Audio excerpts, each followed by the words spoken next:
sekejap.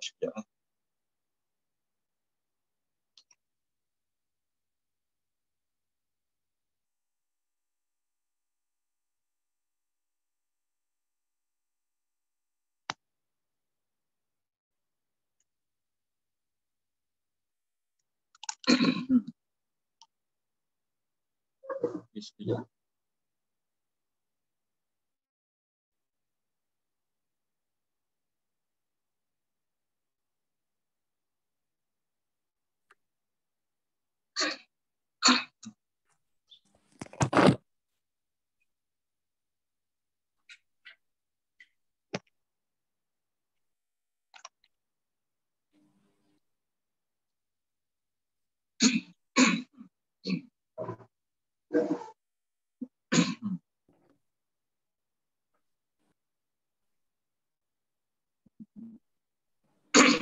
Okay, minta maaf ada ejaz sikit.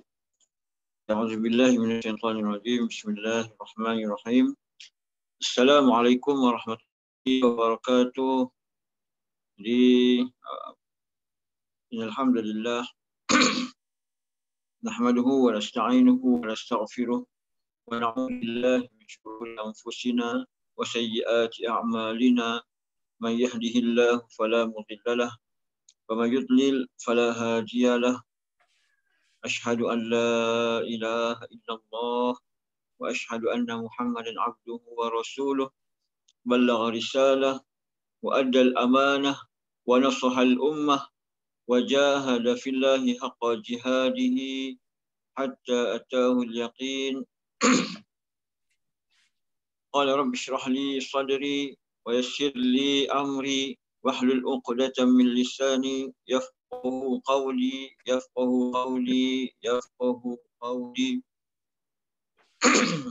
Allahumma yassir wa la tu'assir wa tammim bi khair. Jadi yang dikasihi Warisan JK Masjid Al-Hasanah Bangi, khususnya tuan-tuan dan puan-puan yang menyertai program daurah tafsir.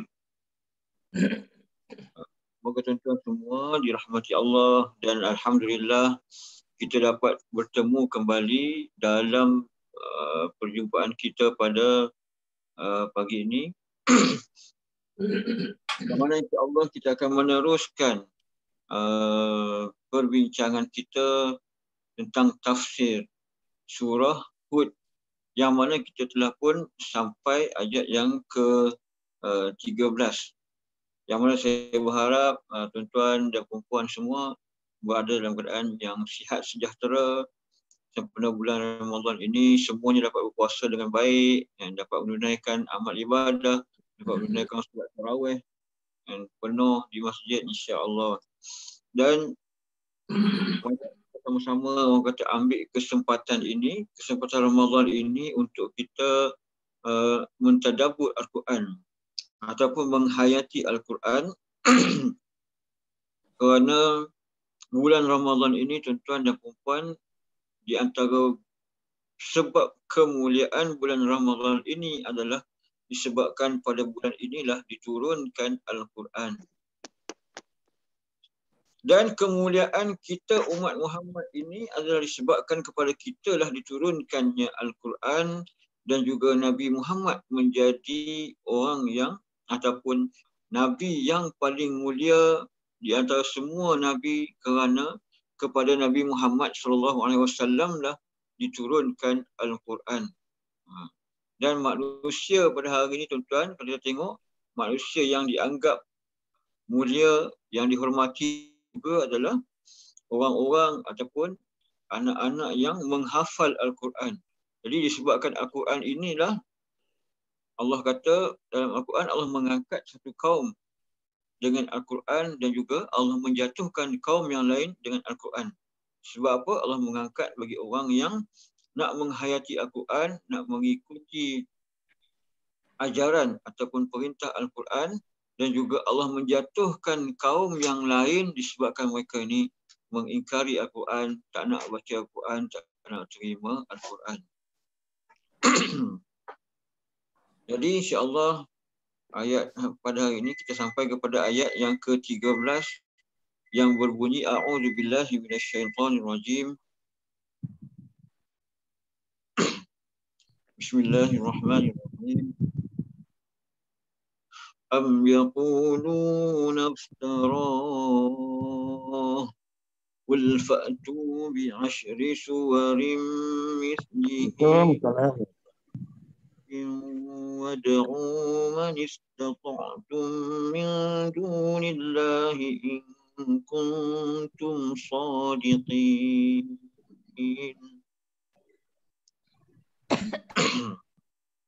Jadi maksudnya tuan-tuan, bukan itu sahaja kata-kata mereka.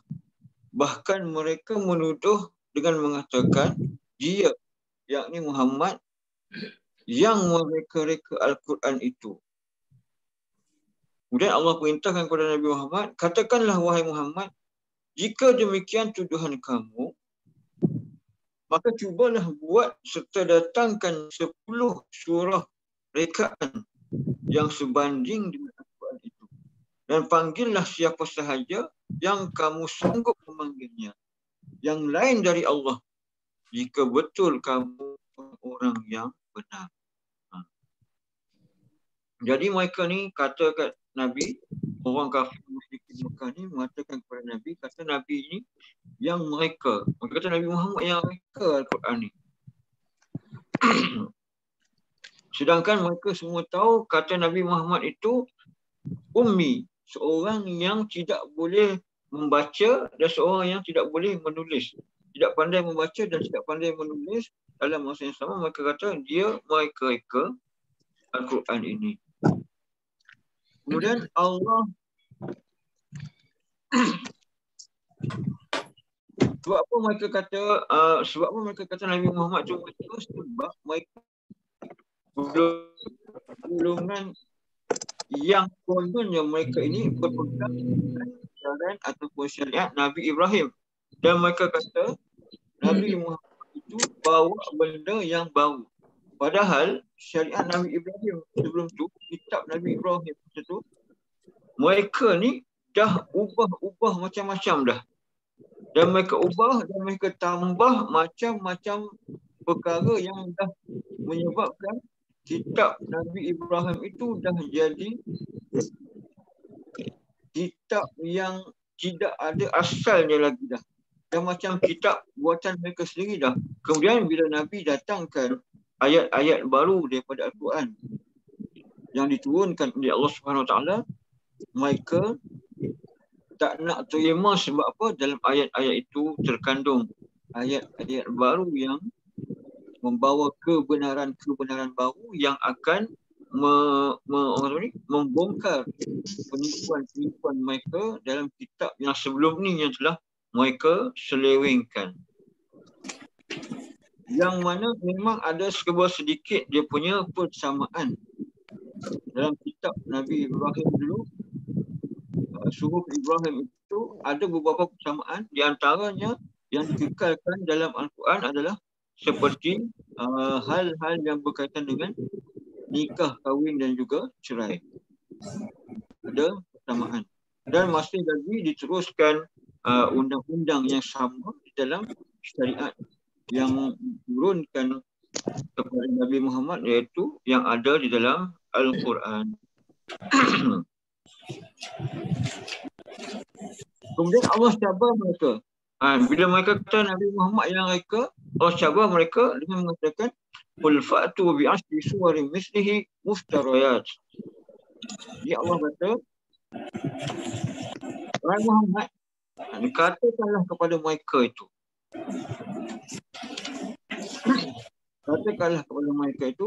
fa'tu bi'ashri suwarin mislihi muftariyat.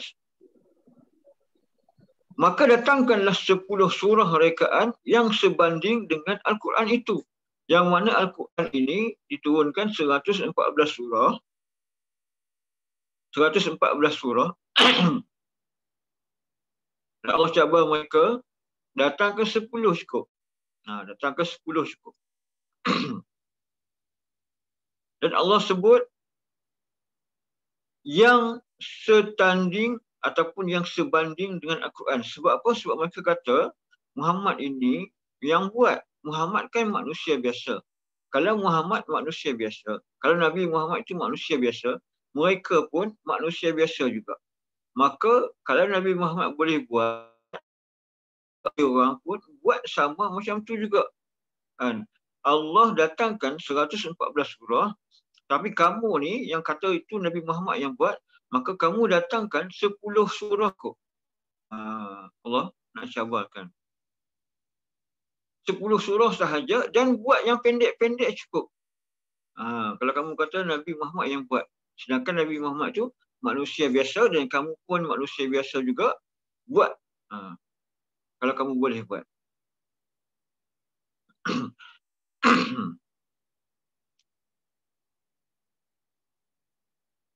Maka mereka ini tuan-tuan, ini sama sekali tidak akan mampu untuk buat. Bukan nak kata 10 surah, bahkan satu surah pun mereka ini tidak akan mampu untuk buat. Sebab apa? Ayat-ayat yang ada dalam Al-Quran itu bukanlah daripada bahasa ataupun percakapan manusia. Dia adalah bahasa Allah, percakapan Allah, yang mana Allah itu tidak sama dengan makhluk, dan bahasa Allah itu juga tidak akan sama dengan bahasa makhluk. Mereka ini sendiri tuan-tuan, mereka ini sendiri apabila mereka ada sebahagian daripada mereka yang menghalang Nabi Muhammad ataupun menghalang kawan-kawan mereka untuk mendengar apa yang disampaikan oleh Nabi Muhammad, iaitu ayat-ayat Al-Quran tadi ini, sebab mereka sendiri rasa ayat-ayat Al-Quran itu menakjubkan. Jadi mereka ada yang tak nak dengar sebab apa? Takut terikut. Ada yang halang orang lain daripada mendengar ayat Al-Quran itu sebab takut terikut. Sebab apa? Sebab benda itu menakjubkan. Kalau benda biasa-biasa, benda itu tidak menakjubkan, maka mereka tidak akan halang orang untuk mendengar. Okay, dengarlah. Benda tu biasa je, benda tu benda yang tak best pun. Kamu dengar sendiri dah kamu boleh nilai. Tapi disebabkan benda tu hebatlah, ayat-ayat itu menakjubkan dan akan menyebabkan siapa yang mendengar ayat-ayat itu akan merasa ayat-ayat ini bukanlah daripada percakapan manusia biasa. Ayat ini itulah datangnya daripada Allah Subhanahu Wa Taala, dan siapa yang mendengar akan terpengaruh. Disebabkan itulah mereka menghalang daripada orang-orang mendengar, dan juga mereka ni mengatakan Nabi Muhammad yang mereka ayat-ayat itu. Dan Allah kata, wad'u man istata'tum, dan kamu panggillah siapa sahaja yang kamu sanggup memanggilnya. Allah cabar ni, panggillah kan, buatlah ayat-ayat yang serupa macam tu, buatlah 10 surah yang serupa macam tu, dan panggillah siapa yang kamu rasa kamu nak panggil, kamu panggil. Kamu nak panggil penyair yang terkenal, yang kamu nak panggil ahli-ahli bahasa yang terkenal, yang pakar-pakar dalam bahasa. Kamu nak panggil orang-orang Yahudi yang power-power. Kamu nak panggil orang-orang Nasrani yang power-power. Nak panggil jin ke, nak panggil berhala-berhala yang kamu sembah untuk bantu kamu untuk buat ayat Al-Quran, buat ayat-ayat yang boleh setanding dengan ayat-ayat Al-Quran, maka kamu panggillah. Kamu panggillah. Allah tak kisah nak panggil siapa pun. Dan Allah sambung, min dunillah, selain dari Allah. Panggillah semua, maksudnya selain daripada Allah. Maksudnya jangan panggil Allah untuk buat ayat tu. Jangan ajak Allah untuk buat ayat lain yang nak lawan ayat-ayat yang Nabi Muhammad ni. Sebab apa dikatakan selain daripada Allah? Sebab mereka ini juga adalah orang-orang yang beriman dengan Allah. Dalam syariat agama Nabi Ibrahim, mereka ini percaya juga kata Tuhan mereka itu adalah Allah, mengikut syariat Nabi Ibrahim. Tetapi dalam mereka mempercayai kata Tuhan itu adalah Allah, mereka juga turut menyelewengkan. Mereka yakin kata Tuhan itu adalah Allah, macam kita macam kita zaman kita sekarang. Bukannya orang-orang kita ni tak mengaku kata Tuhan dia adalah Allah. mereka tak mengaku kata berhala-berhala itu adalah Tuhan mereka. Tapi mereka mengaku juga kata Allah itu Tuhan mereka. Tapi berapa ramai yang tetap melanggar perintah-perintah Allah. Berapa ramai yang bila dikatakan suruh pakai tudung, tak nak pakai tudung. Berapa ramai yang diwajibkan solat, dia tak solat. Dalam masa yang sama, dia mengakui kata Allah itu adalah Tuhannya. Dan dia tidak menafikan Allah itu adalah Tuhannya. Tapi dalam masa yang sama, dia menentang, dia mengingkari apa yang diperintahkan oleh Allah. Dia Allah panggil lah siapa pun, selain daripada Allah. Allah tak kisah pun. Dan Allah kata, in kuntum sadiqin. Jika betul kamu orang-orang yang benar. Jadi ayat ini Allah cabar mereka. Allah cabar mereka. Dan ada lagi ayat-ayat Al-Quran yang lain yang mana Allah mencabar mereka ni. Kan? Ada yang Allah suruh datangkan satu surah saja. Akhir sekali daripada 10 surah. Kan? Kemudian ada yang 3 surah. Kemudian akhir sekali Allah cabarkan satu surah saja. Suruh datangkan satu surah saja. Itu pun sampai akhirnya mereka ini tidak dapat mendatangkan walaupun satu surah. Dan Allah kata dekat sini, in kuntum sadiqun, in kuntum sadiqin. Sekiranya kamu adalah orang-orang yang benar. Dan bila turunnya ayat ni, apabila turunnya ayat ini, sebenarnya ada ramai yang terkesan daripada kalangan kaum musyrikin Mekah yang tidak terima ajaran Nabi Muhammad pada masa itu. Bila turunnya ayat ni, ramai yang terkesan dengan ayat ni. Ramai yang mula memikir ayat ini adalah ayat cabaran kepada orang-orang yang tidak mau terima ayat-ayat yang disampaikan oleh Nabi Muhammad. Ayat ini adalah cabaran. Yang mana kalau kita tengok cabaran-cabaran ini, selalunya orang yang mencabar ini adalah orang yang pasti dengan kebenaran yang dibawa. Kalau kita kata orang yang kita kata orang yang dalam seni mempertahankan diri lah, kita kata okey, siapa berani lawan aku? Maksudnya dia yakin dia ni kuat. Dia yakin dia ni boleh atasi. Begitu juga ayat-ayat Al-Quran ini, apabila ada cabaran untuk datangkan ayat yang seumpama macam ni, benda ini menambahkan lagi keyakinan orang-orang yang beriman, dan orang yang tak beriman sebelum tu pun mereka ini menjadi lebih yakin. Lebih yakin. Sampai macam ni, Muhammad baca ayat macam ni, maksudnya kalau benda ni Muhammad yang tulis, datangkan. Jadi bila mereka tengok sendiri, ramai yang tak boleh pun dan tidak akan boleh pun untuk datangkan ayat-ayat yang macam ni, maka ramai yang masuk Islam pada masa itu yang mengikuti ajaran Nabi Muhammad SAW. Sebab kita contohnya, kalau kita buat satu karangan, kita buat satu buku katakan. Kalau kita buka untuk cabaran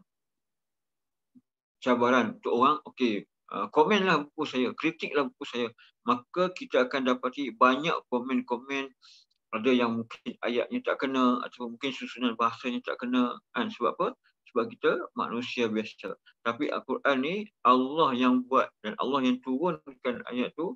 Jadi kalau nak kaji ataupun nak cari kecacatan daripada ayat-ayat Allah ini, memang tidak akan jumpa. Jadi benda ini menyebabkan ramai yang lebih yakin dan ramai yang masuk Islam apabila turunnya ayat ini. Kemudian Allah sambung lagi tuan-tuan. Dalam ayat yang berikutnya Allah kata, a'udzubillahi minasyaitonir rajim. Fa illam yastajibu lakum fa'lamu annama unzila bi'ilmillahi wa an la ilaha illahu fa hal antum muslimun.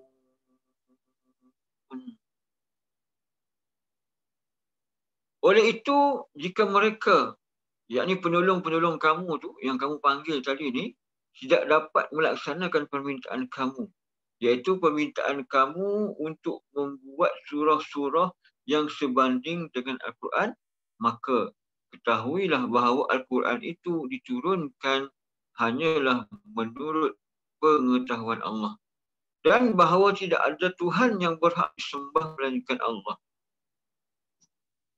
Jadi setelah terbukti hakikat yang demikian, tadi dah Allah cabar kan, dan dah tak boleh nak buat kan, dan Allah beritahu kat sini kata Al-Quran itu memang diturunkan hanyalah menurut pengetahuan Allah kan, dan Tuhan dan Allah hanyalah Tuhan yang layak disembah.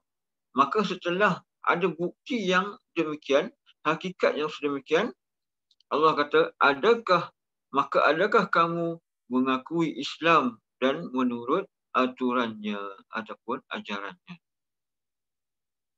Bila dah tak boleh nak datangkan ayat yang serupa dengan Al-Quran, maka takkan tak mengaku lagi. Takkan tak mengaku lagi kata tentang kebenaran Al-Quran itu. Fa'in lam yastajibu lakum. Oleh itu, jika mereka tidak dapat melaksanakan permintaan kamu, iaitu permintaan untuk buat sama macam Al-Quran, yang mana Allah gunakan perkataan fa'illam, iaitu digunakan dalam ayat ini dari segi bahasa Arab, dari segi nahu ataupun grammar bahasa Arab itu menunjukkan berbentuk past tense, bermaksud dah lepas. Maksudnya orang-orang kafir musyrikin ini, mereka dah pun cuba, mereka dah try pun, dah buat pun yang macam yang dicabarkan tu, tetapi tidak berjaya. Yang mana surah Hud ini, tuan-tuan dan puan-puan, surah Hud ini diturunkan di penghujung dah zaman Nabi di Mekah. Nabi ada di Mekah sebelum Nabi berhijrah ke Madinah, dan di hujung-hujung dah sebelum Nabi nak hijrah dah turun ayat ni. Dan sebelum hujung ni, sebelum Nabi nak berhijrah ni, dah dia orang ni dah cuba buat macam-macam lah sebenarnya. Dah buat banyak surah dah yang dia orang cuba buat yang nak menandingi kehebatan ayat-ayat yang dalam Al-Quran, tetapi mereka ni tak berjaya sama sekali. Tak berjaya sama sekali. Sebab bahasa yang mereka gunakan tidak pernah sampai ke tahap yang cantik, yang indah, yang power macam ayat-ayat Al-Quran yang betul-betul mantap dan padat ayat-ayat Al-Quran ni. Maka Allah kata fa'lamu annama unzila bi'ilmillah. Maka ketahuilah bahawa Al-Quran itu diturunkan hanya dengan ilmu Allah. Maka kalau kamu dan orang-orang yang kamu minta tolong untuk buat surah yang serupa dengan Al-Quran itu tak boleh, maka yakinlah kamu ianya dari Allah. Tu nak persoalkan lagi dah tak boleh dia nak buat, dah kata Muhammad buat nak suruh orang dia pun buat pun tak boleh. Orang yang power bahasa pun dari segi dia pun tak boleh. Orang yang power dalam bidang pun tak nak buat. Maka takkan nak persoalkan lagi. Takkan nak persoalkan lagi. Dan Allah tambah lagi, Allah kata wa alla ilaha illahu, dan bahawa tidak ada Tuhan yang berhak disembah melainkan Dia. Maka kena terimalah hakikat bahawa tidak ada lagi Tuhan lain yang layak disembah melainkan Allah. Jadi dalam banyak-banyak ayat Al-Quran, tuan-tuan dan puan-puan, dalam banyak-banyak ayat Al-Quran ini, ayat yang paling penting sekali dalam Al-Quran adalah ayat-ayat yang menceritakan tentang Tauhid. Ayat-ayat yang menegaskan tentang Tauhid, iaitu La ilaha illahu ataupun La ilaha illallah. Ini dipanggil sebagai kalimah Tauhid. Kalimah Tauhid.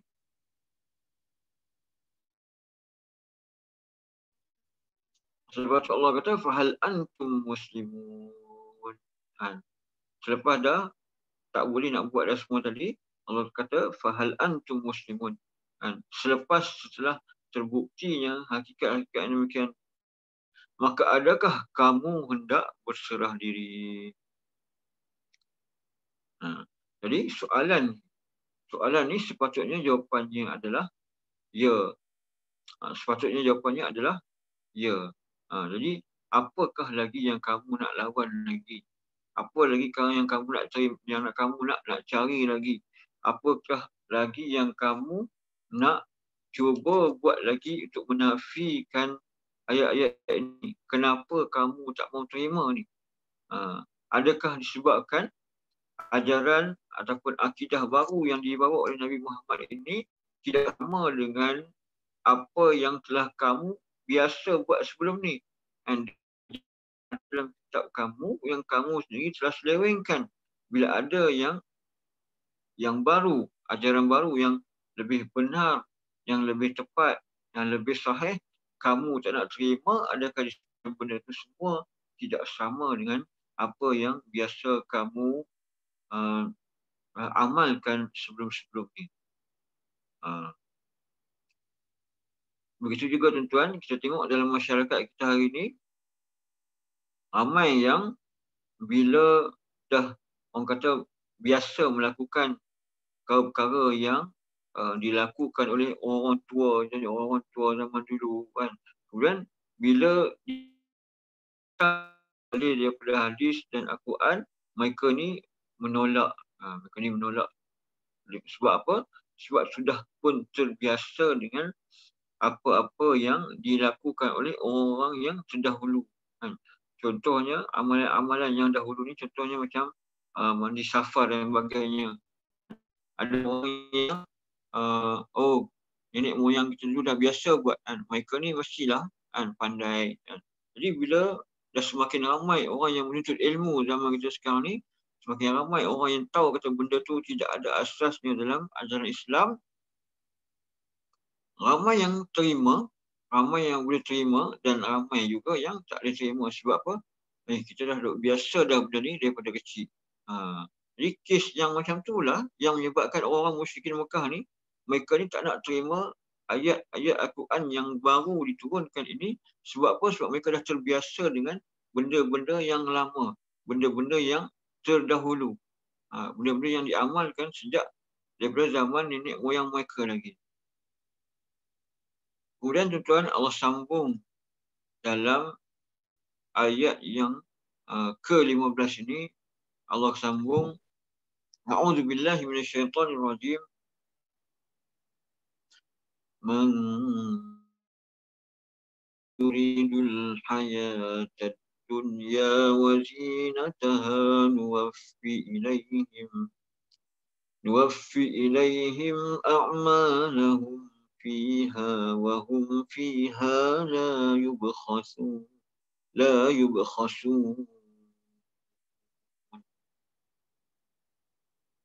Jadi maksudnya Allah kata, sesiapa yang usahanya semata-mata berkehendakkan kehidupan dunia, yakni dengan tidak disaksikan sama oleh Al-Quran tentang sah batalnya, maka kami akan sempurnakan hasil usaha mereka di dunia dan mereka tidak dikurangkan sedikit pun padanya. Man kana yuridu hayatad dunya, siapa yang berkehendakkan kehidupan dunia. Yakni di sini dimaksudkan tuan-tuan, ada di antara contohnya amalan-amalan yang dilakukan memang untuk mendapatkan habuan-habuan dunia. Contohnya, ada orang yang buat program-program untuk contohnya, siapa nak kami baca Al-Quran, bayar dekat kami sekian. Dan kami akan bacakan Al-Quran. Ini orang-orang yang menetapkan contohnya untuk baca kepada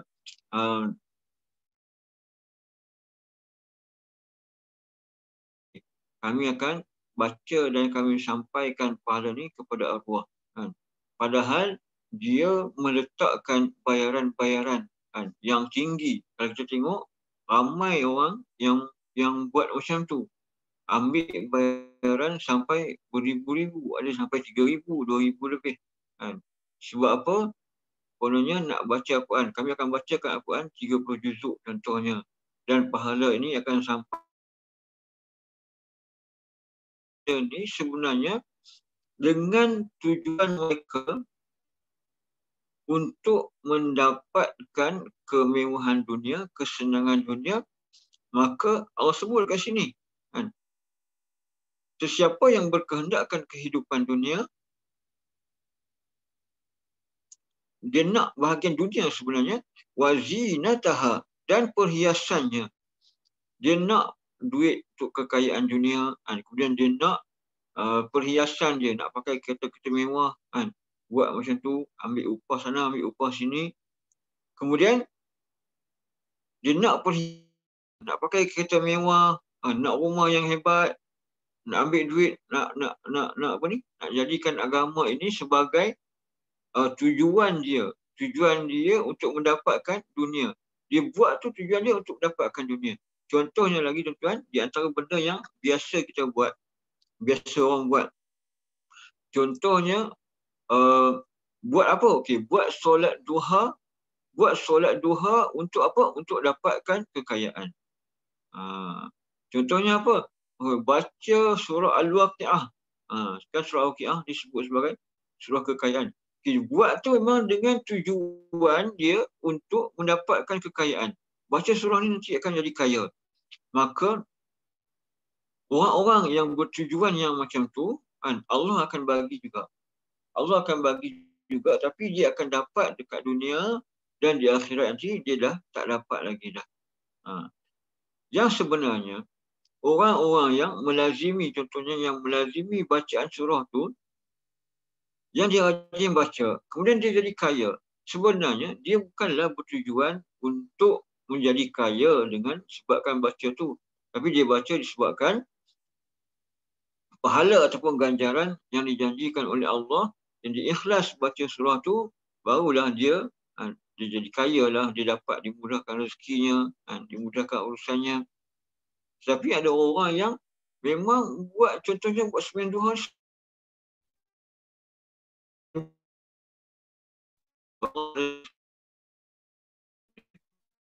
dapat benda tu. Dan Allah kata, "Wafi ilaihim a'malahum fiha." Maka kami akan sempurnakan amalan-amalan mereka di dunia. Iaitu Allah akan bagi imbuhan kepada mereka yang berupa upah di dunia ini, yang mana mereka nak benda tu. Yang mana di akhirat nanti tuan-tuan, mereka ni tidak dapat lagi balasan akhirat. Jadi tuan-tuan, kita sebenarnya dalam masalah ini, kita kena tengok tujuan sebenarnya. Tujuan sebenarnya amalan-amalan itu dilakukan. Contohnya kalau kita tengok orang-orang yang tidak beriman dengan Islam, tidak beriman dengan ajaran Islam. Mereka pun yakin. Ramai juga orang-orang kafir yang mereka yakin apabila mereka ni memberi sumbangan, mereka ni infak, cara mereka yakin mereka akan dapat benda tu. Tapi disebabkan mereka ini melakukan dengan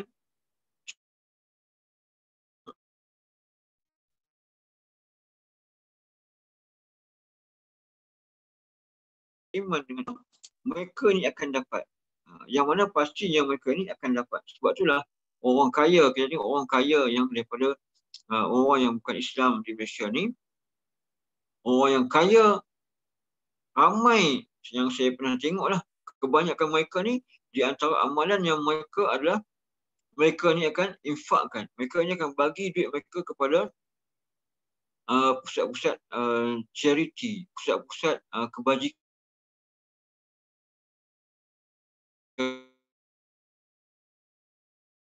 Terbukti apa yang mereka buat tu menjadikan mereka ni kaya. Tetapi mereka ini hanyalah mendapat bahagian mereka di dunia sahaja. Dan Allah kata, wahum fiha la yubkhasun. dan mereka tidak dikurangkan sedikit pun padanya.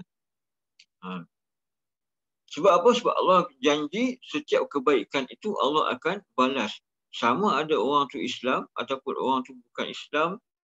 Orang Islam, orang yang buat kerana Allah Ta'ala, dia akan dapat dan Allah pasti akan balas untuk dia di akhirat. Dan orang yang bukan Islam, orang yang buat bukan kerana Allah, Allah juga akan bagi sebab Allah akan membalas segala kebaikan yang dibuat oleh manusia, tetapi mereka hanya akan dapat benda tu di dunia sahaja dan di akhirat nanti mereka tidak dapat apa-apa dah. Sebab mereka dah dapat. Dan Allah kata tidak dikurangkan sedikit pun padanya. Jadi kena ikut niat. Kena ikut niat apa yang kita sampaikan. Contohnya juga orang-orang yang menyampaikan ilmu. Orang-orang yang menyampaikan. Ada orang yang memang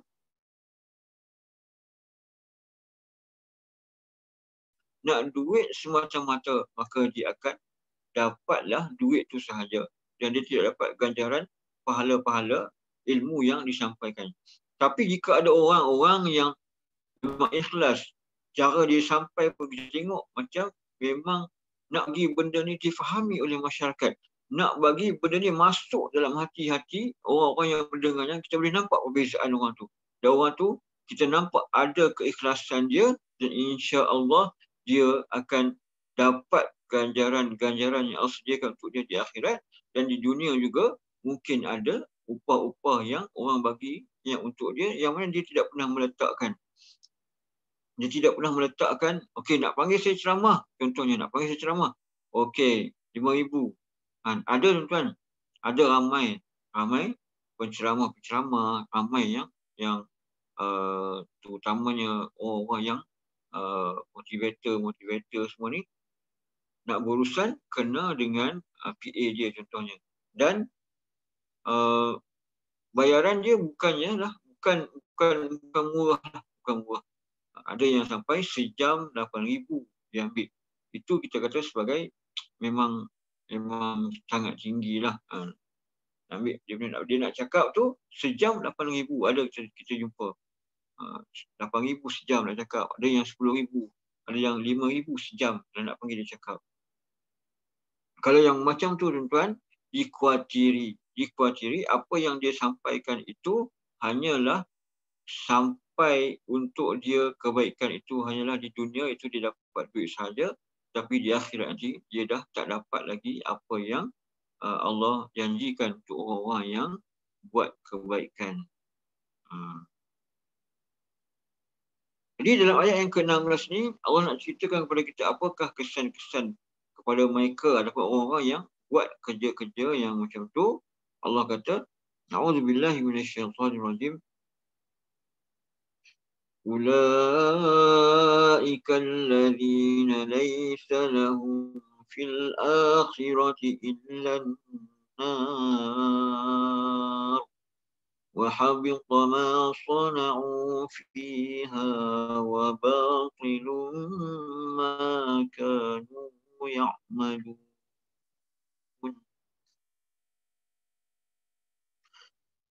Mereka lah orang-orang yang tidak ada baginya pada hari akhirat kelak selain daripada azab neraka. Dan pada hari itu gugurlah apa yang mereka lakukan di dunia dan batallah apa yang mereka telah kerjakan. Jadi tuan-tuan, kita dalam apa sahaja perkara yang kita buat di dunia ini, niat ataupun keikhlasan itu sangatlah penting. Berapa ramai orang yang bersedekah dengan tujuan untuk mendapatkan kekayaan. Ramai orang tahu, orang Islam dan juga orang yang bukan Islam, sedekah ini di antara perkara yang Allah balas di dunia secara cash. Kalau orang yang sedekah mengharapkan balasan akhirat, dia akan dapat balasan di akhirat. Dan dia akan dapat dunia dan akhirat. Tapi kalau orang yang sedekah, orang yang dapatkan kekayaan, insya-Allah Allah akan bagi untuk dia kekayaan. Kekayaan. Macam mana kita nak tahu? Orang bagi itu untuk dapatkan nak dapatkan nama, nak dapatkan. Kalau orang bagi tu nak dapatkan nama, nak dapatkan pujian, dia akan dapatlah benda tu. Contohnya mungkin orang-orang yang nak sokongan golongan. Jadi bagi sumbangan.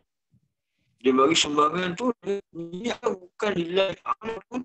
Dia bagi sumbangan tu sebab untuk mendapatkan sokongan daripada orang-orang yang nampak dia bagi sumbangan tu, maka dia kemungkinan dia akan dapat sokongan tersebut. Tetapi dia tidak akan dapatlah balasan akhirat. So payah bagi sumbangan untuk bantulah kononnya, tetapi dia hanya dapat pujian, dia hanya dapat nama dia sahaja. Dia akan dapat kedudukan dia dalam masyarakat, tetapi di akhirat nanti dia dah tidak dapat lagi balasan-balasan nikmat-nikmat yang Allah sediakan untuk mereka, yang mana Allah kata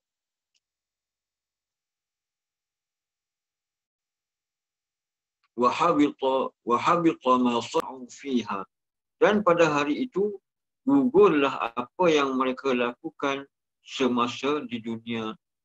Apa maksud gugurlah apa yang mereka lakukan semasa di dunia? Maksudnya segala apa yang mereka buat itu tidak dikira lagi. Gugurlah. Maksudnya tidak ada pahala. Tidak ada pahala langsung. Segala pahala. Kalau orang yang solat, contohnya solat untuk dapatkan pujian manusia, maka mereka akan mendapat pujian manusia. Dan di akhirat nanti mereka tidak akan dapat pahala. Orang yang baca doa contohnya baca doa, kadang-kadang ada orang panggil majlis baca doa. Baca doa tu niat dia untuk dapatkan duit je, insya-Allah dia dapat duit je lah. Wa batilun ma kanu ya'malun. Dan batallah apa yang mereka telah kerjakan. Jadi ingat tuan-tuan, segala apa yang kita buat, segala apa yang kita kerjakan, jadikanlah benda itu untuk mendapatkan keridhaan Allah. Di antara yang banyak sekali, contohnya tak tahu suasana kalau di KL ni mungkin di KL di Selangor ni mungkin tak berlaku suasana macam yang biasanya diamalkan macam di Kedah. Macam di Kedah tu, tempat saya lah kat Kedah. Kalau nak sembahyang jenazah contohnya, sembahyang jenazah dia akan dapat dulu RM3, lepas tu naik RM5, lepas tu sekarang ni tak tahulah, dah naik jadi RM10 je kot. Jadi ramai orang yang pergi sebabkan duit. Duit, maka dia dapat, dia tak dapatkan dia solat ni sebab kenapa? Dapat duit. Dia sekarang ni dia dapat lulus, dia dapat sekarang dia tak tahu dah berapa dah. Jadi niatlah kerana Allah, niatlah supaya kita mendapatkan yang di akhirat, kerana balasan dunia ini hanyalah sementara yang akan habis macam tu saja. Dan Allah sambung lagi dalam ayat yang ke-17, iaitu dalam ayat ini Allah nak ceritakan tentang orang yang degil ni, orang yang tidak mahu terima ajaran tauhid. Dan dalam ayat ini juga Allah nak ceritakan tentang larangan-larangan untuk buat benda-benda yang tidak ada dalam ajaran agama. A'udzubillahi minasyaitanir rajim. أفمن كان على بينة من ربه ويتلوه شاهد منه ومن قبله كتاب موسى rahmah. Ulaika yu'minuna bih. وَمَنْ يَكْفُرْ بِهِ مِنَ الْأَحْزَابِ فَالنَّارُ مَوْعِدُهُ فَلَا تَكُ فِي مِرْيَةٍ مِّنْهُ إِنَّهُ الْحَقُّ مِنْ رَبِّكَ وَلَكِنَّ أَكْثَرَ النَّاسِ لَا يُؤْمِنُونَ. Maksudnya, adakah sama mereka itu dengan orang yang keadaan berdasarkan bukti yang terdapat dari benda-benda yang diciptakan oleh Allah, dari Tuhan, dan diikuti oleh kitab suci Al-Quran memberi kenyataan sebagai saksi dari pihak Tuhan meneguhkan bukti yang tersebut. Dan sebelum itu, kenyataan yang serupa diberi oleh kitab Nabi Musa yang menjadi ikutan dan rahmat kepada umatnya. Orang-orang yang berkeadaan demikian mengakui menerima Al-Quran. Dan sesiapa yang ingkar akan Al-Quran itu dari kumpulan kaum kafir, maka nerakalah dijanjikan menjadi tempat mereka. Oleh itu, janganlah engkau, wahai Muhammad, menaruh perasaan ragu-ragu terhadap Al-Quran. Kerana sesungguhnya Al-Quran itu adalah perkara yang benar dari Tuhanmu. Tapi kebanyakan manusia tidak percaya kepadanya. Jadi, afaman kana ala bayyinatin min rabbih itu orang-orang yang di atas bukti Tuhan. Jadi, kalau kita bandingkan mereka yang disebut dengan mereka yang disebut dalam ayat ni, tentulah tidak sama. Iaitu tafsir ayat ini sebenarnya dia ada banyak tafsirannya, dan kita akan cuba ambil beberapa sahaja. Iaitu kalau kita tengok ayat ni, yang pertamanya, tafsir pertamanya tentang ayat ini adalah kalimah bukti dari Tuhannya. Jadi kalimah bukti dari Tuhannya, di antara tafsirannya adalah bermaksud Al-Quran dan juga Sunnah. Ala bayyinatin min rabbih, itu bukti daripada Tuhannya. Jadi oleh itu orang kata tidak sama orang yang berpegang dengan Al-Quran dan Sunnah jika dibandingkan dengan orang-orang yang tidak mahu terima Al-Quran dan juga Sunnah.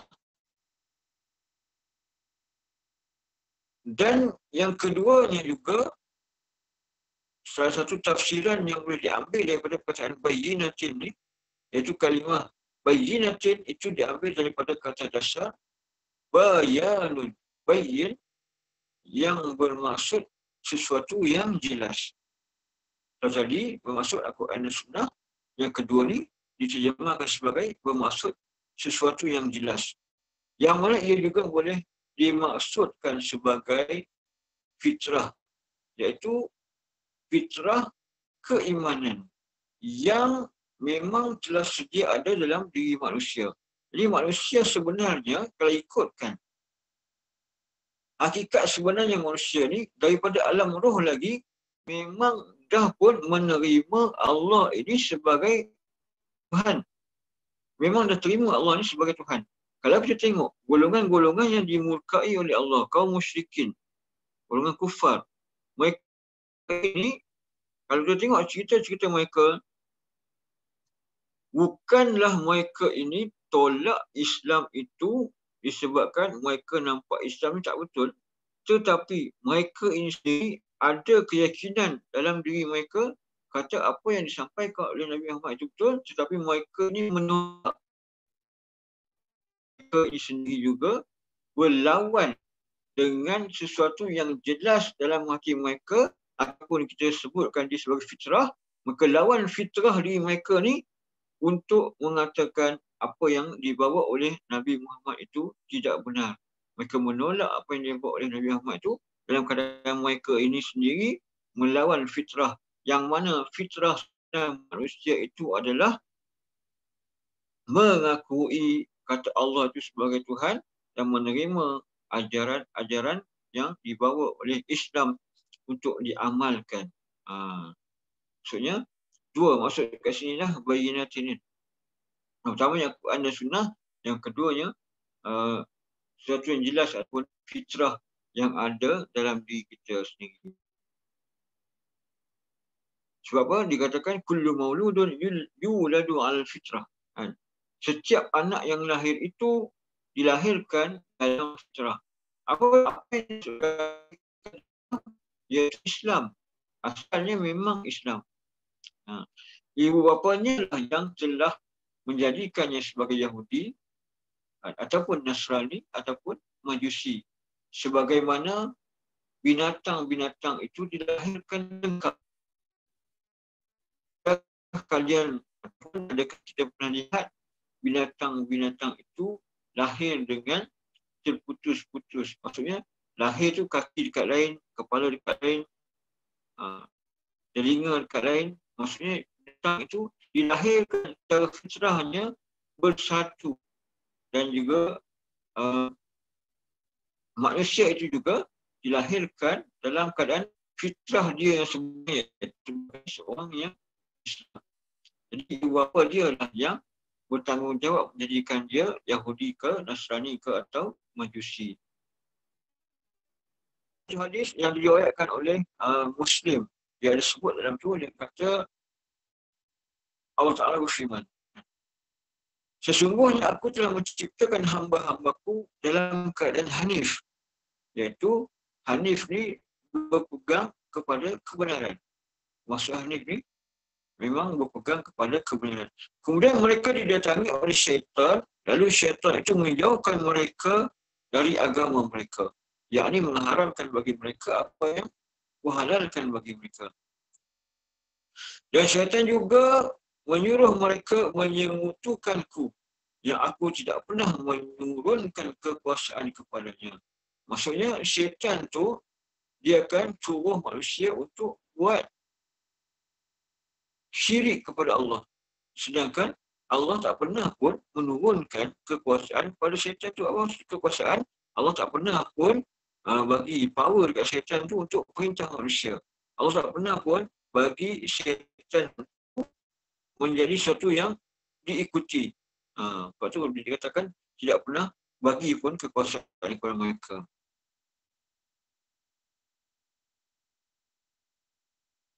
Jadi ayat yang pertanyaan tadi ni bermaksud apakah sama mereka itu dengan orang yang di atas bukti yang nyata daripada Tuhannya. Iaitu adakah sama mereka yang berpegang dengan fitrah yang ada dalam diri mereka, samakah mereka ini dengan orang-orang yang tidak mengiktiraf, tidak menerima apa yang ada dalam diri mereka, iaitu menerima Allah itu sebagai Tuhan dan menerima tauhid ataupun menerima Al-Quran itu sebagai pegangan hidup. Sebab apa? Pada masa ayat ini diturunkan, pada masa ini ramai bangsa Arab itu yang mereka ini agama yang sebenarnya. Mereka ini sendiri ada yang tidak percaya dengan ajaran-ajaran nenek moyang mereka yang dilakukan sebelum kedatangan Nabi Muhammad. Mereka tengok cara sembahan, menyembah patung-patung, mereka sendiri tidak terima benda ni. Maksudnya apa? Maksudnya mereka ni sebenarnya, mereka ni dah pun ada fitrah dalam diri mereka yang tak boleh terima benda tu. Kemudian bila datangnya ayat-ayat ataupun ajaran Nabi Muhammad ini, mereka menolak. Ada di kalangan mereka yang menolak. Yang mana mereka ni sebelum tu, mereka ni dinamakan sebagai golongan Hunafa. Sebelum kedatangan Islam, mereka ni dikenali sebagai golongan Hunafa, iaitu golongan Hanif. Iaitu golongan yang cenderung kepada ketauhidan, yang menolak ajaran menyembah patung-patung yang dilakukan oleh orang-orang jahiliah pada zaman tu. Dah ada dah perasaan tu. Bila adanya ajaran Islam, bila sampainya ajaran Islam yang dibawa oleh Nabi Muhammad SAW, daripada kalangan mereka inilah Ramai yang terima. Ramai yang terima dari Islam. Sebab apa? Sebab mereka dah cari dah sebelum tu. Mereka dah cari dah, dan dalam diri mereka dah ada dah perasaan, rasa yang mana yang benar dan mana yang benar.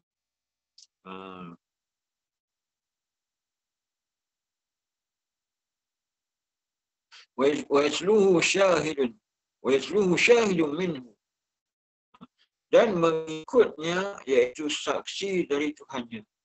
Saksi yang dimaksudkan saksi itu adalah Al-Quran. Sebab apa? Sebab dalam diri manusia itu memang sudah ada pun fitrah, iaitu iman. Iman ini sebagai fitrah.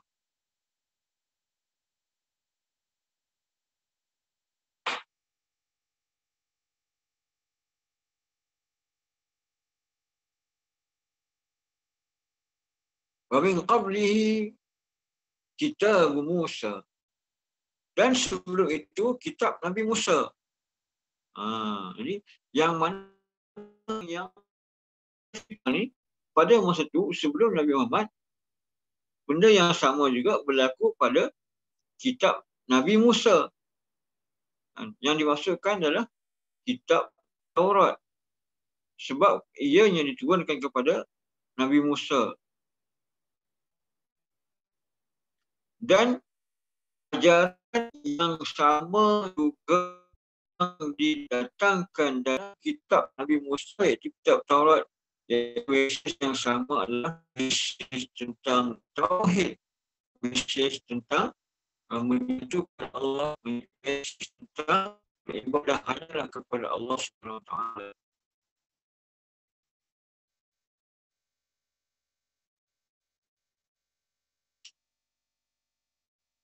Dan sebelum itu kitab Nabi Musa yang menjadi imam warahmah. Imam warahmah yang menjadi ikutan dan juga rahmat. Iaitu apabila disebut perkataan imam di sini ada satu ikutan. Yang imam asalnya alif mim disebut juga dengan amam. Dia perkataan yang sama, amam ataupun imam. Amam itu yang berada di depan. Bila disebut imam itu sesuatu yang kita ikut. Bila kita ikut, maksudnya benda itu ada di depan lah. Sebab bila kita solat, kita akan mengikut apa yang ada amam, apa yang ada di depan. Iaitu siapa yang berada di amam itu, itulah imam. Ini dari segi bahasa Arab lah. Bahasa Arab.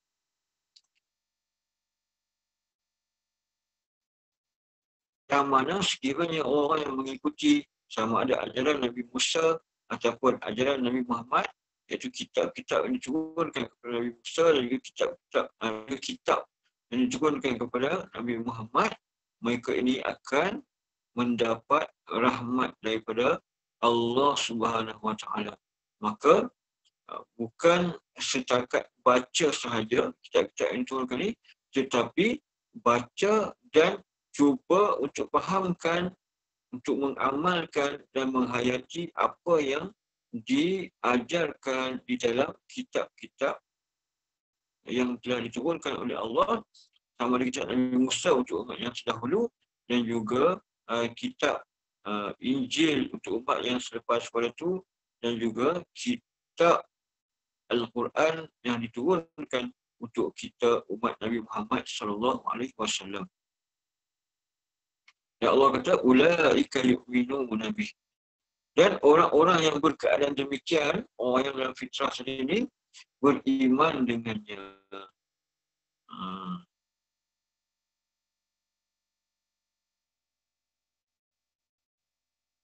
Dan Allah kata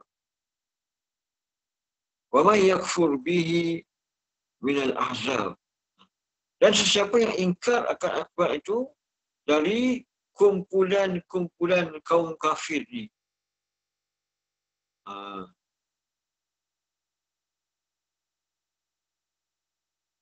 Jadi siapakah yang dimasukkan dengan kumpulan-kumpulan yang kafir itu? Allah kata Kan? Wa may yakfur bihi min al-ahzab. Kan? Dan siapa yang ingkar akan Al-Quran itu dari kumpulan-kumpulan di kaum kafir ni, siapa sebenarnya yang dimaksudkan dengan kumpulan-kumpulan kafir itu? Okay. Bila surah ini diturunkan, ayat ini diturunkan, dah pun di penghujung era Nabi Muhammad ada di Mekah, dan pada waktu tu dah ada kumpulan-kumpulan musyrikin, kumpulan-kumpulan yang syirik ni seperti Kristian dah ada dah pada masa tu, dan Yahudi, ajaran agama Yahudi dah ada dah pada masa tu. Dan itulah kumpulan-kumpulan yang dimaksudkan.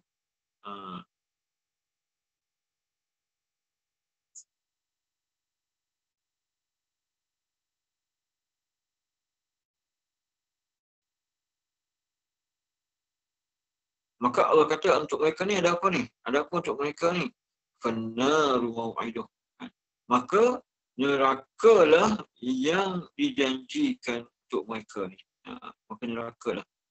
Mereka tak nak beriman dengan Nabi, maka nerakalah untuk mereka ni. Sebab apa?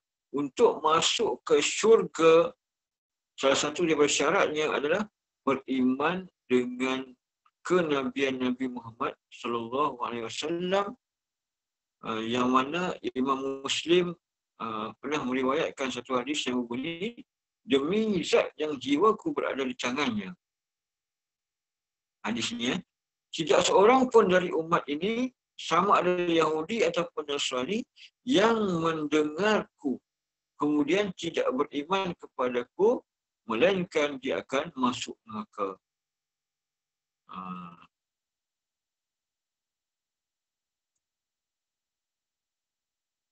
Jadi Nabi kata ataupun hadis Nabi ni, syarat dia untuk masuk syurga adalah salah satunya kena beriman, kena terima kenabian Nabi Muhammad. Sebab itulah Nabi kata, demi zat yang jiwaku berada di tangannya, tidak seorang pun dari umat ini, baik Yahudi maupun Nasrani, yang mendengarku. Maksudnya dia dengar seruan aku ni, dia dengar apa yang aku ceritakan ni, kemudian dia tidak beriman kepadaku, melainkan dia akan masuk neraka.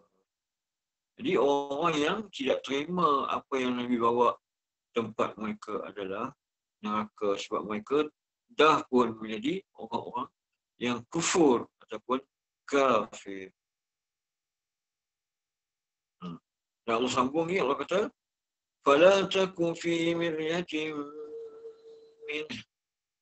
Oleh itu, janganlah engkau itu Muhammad menaruh perasaan ragu-ragu terhadap Al-Quran. Jadi setelah Allah datangkan tadi cabaran, setelah mereka ni tak boleh nak buat, setelah Allah beritahu kata mereka ni orang-orang yang ikut kebenaran, orang yang ikut fitrah dalam diri mereka ni, mereka akan fitrah kebiasaan mereka akan terima kebenaran, dan setelah tu ramai juga tak nak terima lagi, maka Allah kata, janganlah engkau menaruh perasaan ragu-ragu terhadap Al-Quran. Walaupun dia orang tak nak terima, kamu jangan ragu-ragu terhadap Al-Quran. Sebab apa? Allah kata, innahul haqqu min rabbik. Kerana sesungguhnya Al-Quran itu adalah perkara yang benar dari Tuhanmu. Jadi, tuan, kita sendiri sedang, orang kata, dalam satu majlis untuk memahami Al-Quran. Satu majlis untuk kita mentadabbur Al-Quran. Dan sudah semestinya ataupun sepatutnya, tuan, kita dah faham sedikit sebanyak huraian daripada ayat-ayat Al-Quran ini, yang mana sepatutnya kita dah ada rasa dah yang ayat-ayat Al-Quran ini sangat hebat. Dan hukum hakam yang diturunkan adalah hukum hakam yang terbaik. Dan kita boleh rasa dah kehebatan Al-Quran ini, bila kita baca secara tadabbur ni, kita dah boleh rasa dah kehebatan dia berbanding dengan buku-buku lain yang kita baca. Jadi kita juga termasuk dalam orang-orang yang dikhitabkan ataupun ditujukan ayat ini. Dan janganlah engkau, di sini disebutkan Nabi Muhammad, ataupun kalau kita baca kat sini, janganlah kita lah, kamu ni, janganlah kamu menaruh perasaan ragu-ragu terhadap Al-Quran. Sebab Al-Quran ni dia al-ibrah, ibrah itu bi khususis sebab laisa bi umumil lafz. Pengajaran itu adalah mengikut lafaz yang dilafazkan pada masa itu. Dan Allah kata innahul haqqu min rabbik. Sesungguhnya Al-Quran itu adalah perkara yang benar dari Tuhan. Iaitu kita sebagai umat Islam, kita tidak perlu lagi rasa ragu-ragu lagi. Tidak perlu lagi risau lagi dengan ajaran Islam. Sebab kita dah tengok dah bukti-bukti kata kebenaran Al-Quran itu dah banyak sekali kita lihat pada zaman sekarang ni. Dan contohnya Al-Quran sebut ada 2 lautan yang tidak bercantum. Kita tengok laut dekat mana? Dekat Bahrain ke laut yang tengok ada 2 warna. Dan memang dia tak bercampur, dan laut yang sebelah, ikan-ikan yang dekat laut sebelah ni, dia tak masuk dalam laut yang sebelah lagi. Sebab dia punya tahap kemasinan dia tu tak sama. Walaupun dia duduk, dia dah bergabung sekali, dia dah melekat sekali, tapi Allah yang Maha Kuasa, yang Maha Penciptakan, menjadikan dia tetap berbeza walaupun dia sama. Walaupun dia melekat, walaupun dia duduk sekali, dia jadi tak sama je. Aksarun nasi la yu'minun. Tetapi kebanyakan manusia percaya kepadanya. Kalau tak, Al-Quran itu adalah perkara yang benar dari Tuhanmu, tetapi kebanyakan manusia tidak percaya kepadanya.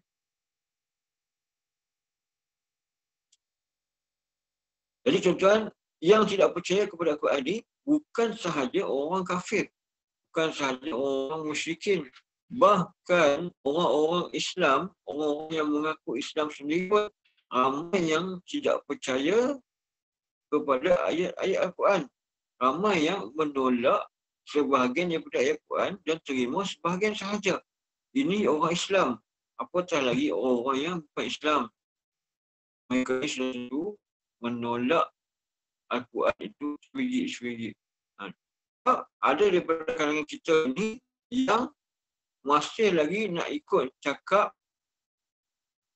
orang kata macam ni, macam ni.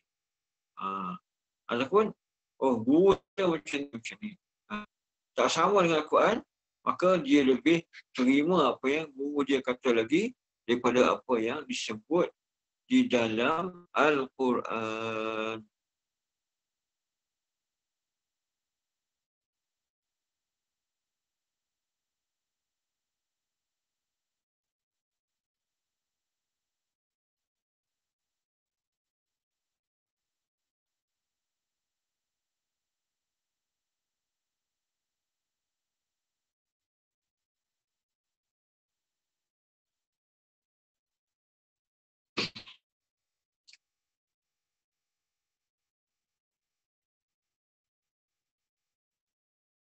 Kita sambung lagi dalam ayat yang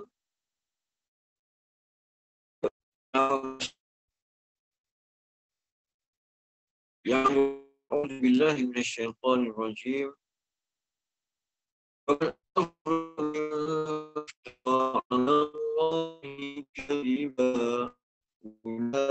Ulaika yu'raduna 'ala rabbihim wa yaqulul ashhadu ha'ula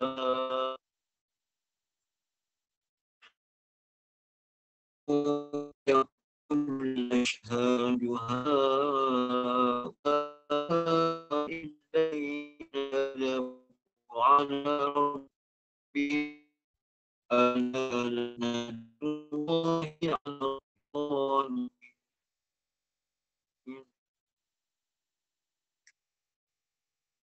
Ada misalnya orang yang mereka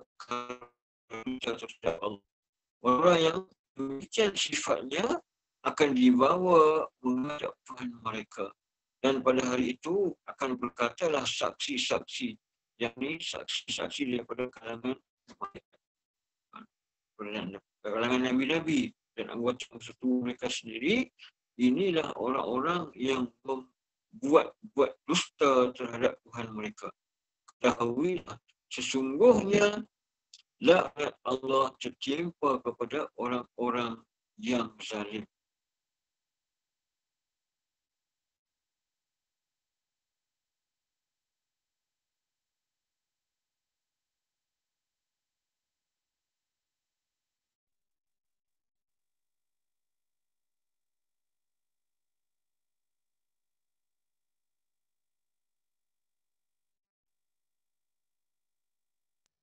Oh, sangkut ni. Dia tak perasan ada mesej tadi. Okay, saya keluar dulu. Saya cuba masuk balik.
Balik.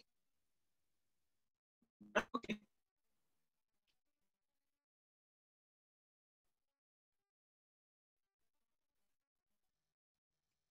Jadi maksud ini,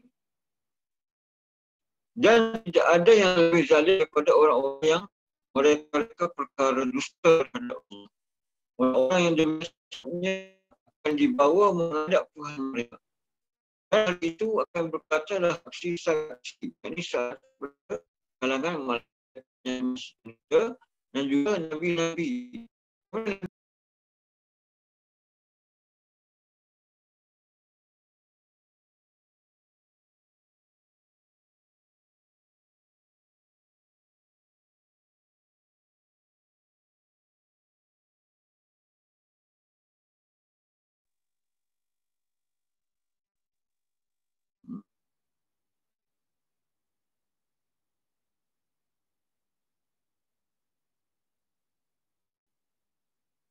Dan ya,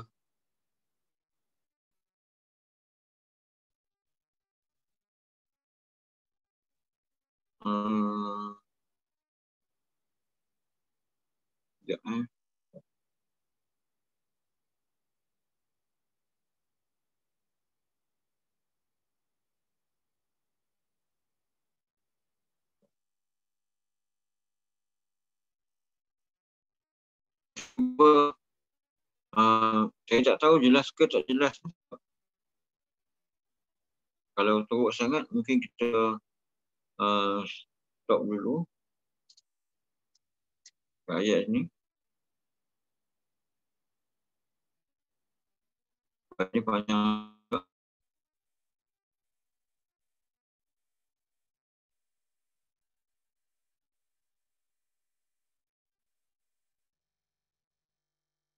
Jadi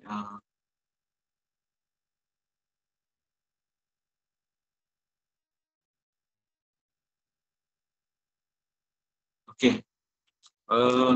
Saya rasa kita sebab ada gangguan, saya pun tak tahu gangguan yang masalah daripada sini ke, masalah daripada saya ke, masalah daripada mana masalah dia. Dan ayat ni pun panjang lagi. Bukan. Ayat ni huraian ni panjang. Huraian ni agak panjang.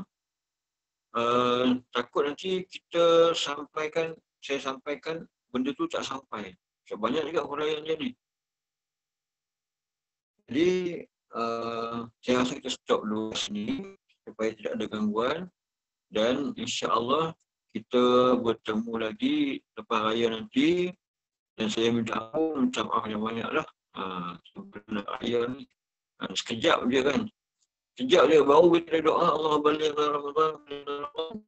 Tengok-tengok ada semua dah.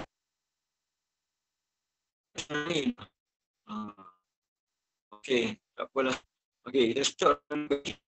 Tak tahu macam dah tu boleh pun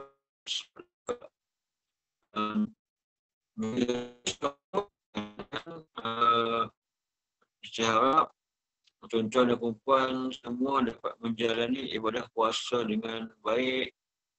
Jangan lupa berdoa untuk saya sekali, dan doa supaya Allah memudahkan urusan, doa supaya anak-anak saya dapat dengan baik, doa supaya Allah selesaikan segala hutang. Jangan lupa, saya selalu pesan, jangan lupa doa minta syurga Allah. Minta aku pekerjaan ikan. Mudah-mudahan minta syurga.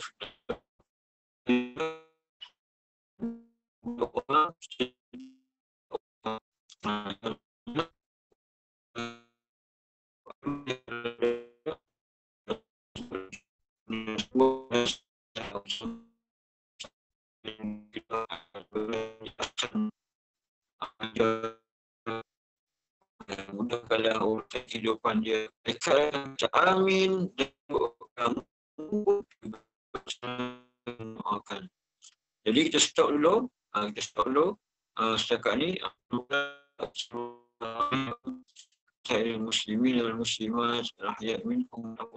Assalamualaikum warahmatullahi wabarakatuh.